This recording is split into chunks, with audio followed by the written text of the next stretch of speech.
If you're using Oracle Cloud free tier or pay-as-you-go, you might get a surprise bill in your credit card statement, or you could lose your data.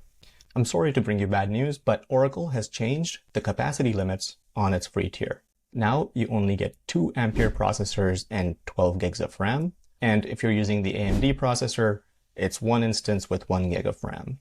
So yeah, it's sad that they cut the capacity in half, but the bad thing here is that they haven't actually made an official announcement yet. So if you're using their services, they could start billing you, and you could see something like up to $25 a month on your credit card statement. So that's not cool, but I guess it's Oracle.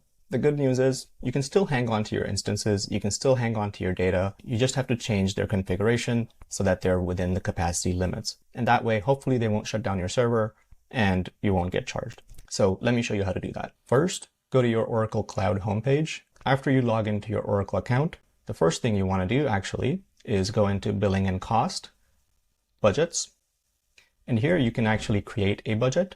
And you can see I have one created with a maximum amount of $1 that applies to my whole account. So even if I do go over limits, I won't see a large bill on my statement. So I advise you to go do that first. After you've done that, go to Compute, Instances, and here we're going to resize our instance. Here you can see that I have a server running for 2 years with 4 CPUs and 24 gigs of RAM. So I'm a little sad about this. So to change the instance, go to the details, go to the actions menu here, more actions, edit. And here, because this is Ampere, I can tone this down to 2 CPUs and 12 gigs of RAM.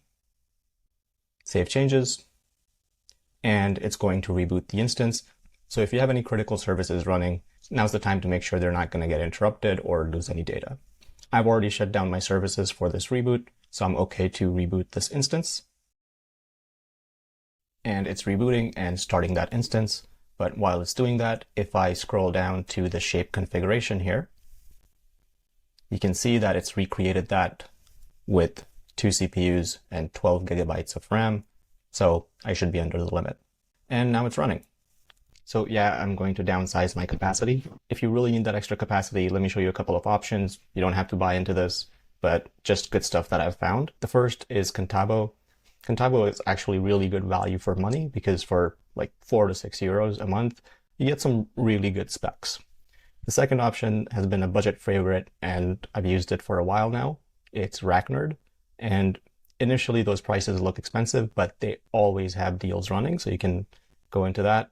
For roughly like $3 a month, you can have your own VPS running as well. And the good thing about them is that they don't raise their prices. So once you're in, you get locked in for that price, which is pretty good in today's world where everything is getting crazy expensive. So if you genuinely need more capacity, those are a couple of options for you. And of course, use the links in the description. It won't cost you anything extra. And if this helped you, it'll also support me a little bit. Great. So that was the simple case, right? I just had one machine, and all I had to do was resize it. But what if you have multiple instances running, all with different boot volumes? Let me show you how to deal with that. So if you have 2 instances, you're probably fine. But here, for example, I had 3, one that I was using for staging, one that I was using for my agents, and a production server. I've already terminated the staging instance, which means it no longer takes up any capacity. I had this machine for testing development workflows, so I guess I'll have to do that elsewhere. But even with the other 2, I'm still over capacity. Let me show you how to terminate the instance first. So for example, if I wanted to terminate this one, I can go here into the menu, click terminate. And here it's going to give me the option of if I want to keep the attached boot volume. So if you do have data tied to a machine, you can still have a copy of that saved. And then if I click terminate, it's going to end that instance. I'm not going to do that now. I will also show you in a minute what to do with the boot volumes and the capacity for that. My production machine, I am going to downsize it, so I'll go into the details again. And same thing that we did, more actions, edit, and tone this down to 1 CPU and 6 gigs of RAM, save changes, and it's going to reboot that instance again. So while it's doing that, let me show you how to deal with your storage. The good news is that the storage capacity is still 200 gigabytes. That's for the entire account. So if you're under that, you won't expect any bills coming up. And to check that, you can go into the menu, storage, block volumes. Here you can look at the boot volumes, and you can see that in total I had 200. The terminated instance was taking up 50, and so that's no longer using that capacity. If I wanted to use that capacity, I can always increase my boot volume. So I can edit this second boot volume here, and I can increase its size to 100, and that way I'm using up a total of 200. I'm not going to do that now because once you actually increase the size, you can't decrease it.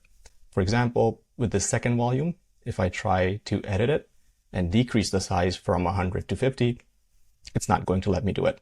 So I'll save that extra 50 gigs for allocating it and increasing the size of my production server down the road. Now, if I go back to my instances, you can see both of them are now up and running. And in total, I'm using 12 gigs and 2 CPUs. So again, I'm under those limits. So hopefully that helped. And now you won't randomly lose your instance or see unexpected charges on your credit card from Larry Ellison. If this helped, remember to hit like and consider subscribing for more tech content, and hope to see you in one of my other videos.